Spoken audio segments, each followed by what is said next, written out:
Hello दोस्तों, मैं advocate आदर्श हीरा एक बार फिर आपका स्वागत करता हूं आपके अपने चैनल ऑनलाइन लीगल हेल्प में। दोस्तों, पिछले वीडियो में हमने बात किया था समरी सूट्स के बारे में कि समरी सूट्स होते क्या हैं, किन किन सिचुएशंस में आप समरी सूट में फाइल कर सकते हैं और कैसे कोर्ट उनके बारे में प्रोसीड करेगा आगे। इस वीडियो में हम बात करेंगे कि समरी प्रोसीजर को फॉलो करने के लिए या समरी सूट को फाइल करने के लिए, इंस्टीट्यूट करने के लिए आपको क्या प्रोसीजर फॉलो करना होगा और क्या क्या स्टेप्स लेने होंगे।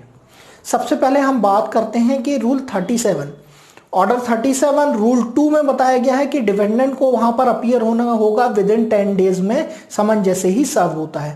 दोस्तों, मैंने आपको पहले ही बताया था कि जैसे ही कोर्ट सेटिस्फाई होता है कि आपका कॉज ऑफ एक्शन सही है, सबसे पहले कोर्ट क्या करता है, आपने जैसे ही उसके सामने वो समरी सूट का प्लेंट के दस्तावेज के बारे में आप मेरा पुराना वीडियो देख सकते हैं, उसमें बताया गया है प्लेंट क्या होता है।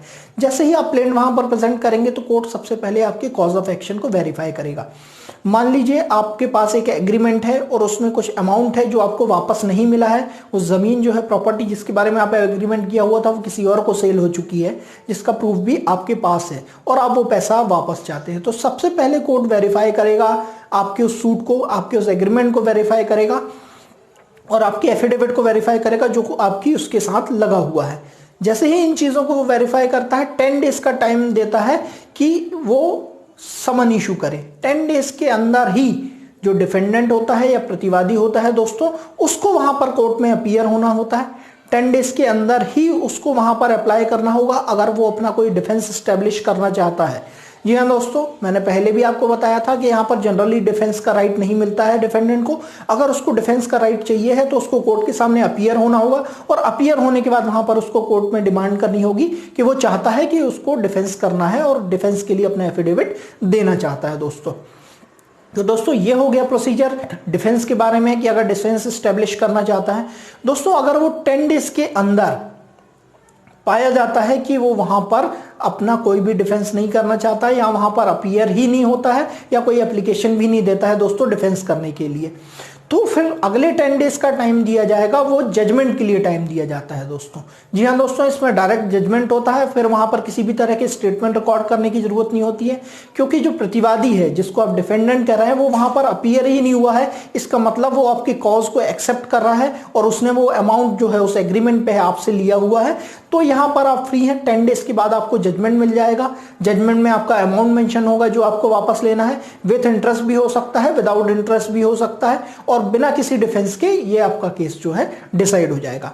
बट अगर दोस्तों प्रोसीजर थोड़ा सा डिफरेंट हो जाता है कि अगर वो अप्लाई करते लीव टू डिफेंस के लिए। जी हाँ दोस्तों, अगर उसने डिफेंस की लीव के लिए अप्लाई किया है तो फिर उसका भी वेरिफिकेशन होगा। नेक्स्ट स्टेप उसका वेरिफिकेशन होता है दोस्तों।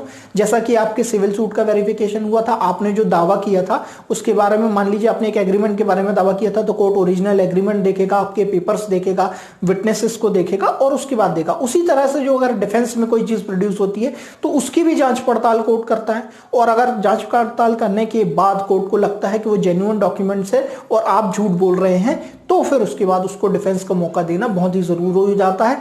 तब कोर्ट जो है उसको डिफेंस का मौका देगा दोस्तों।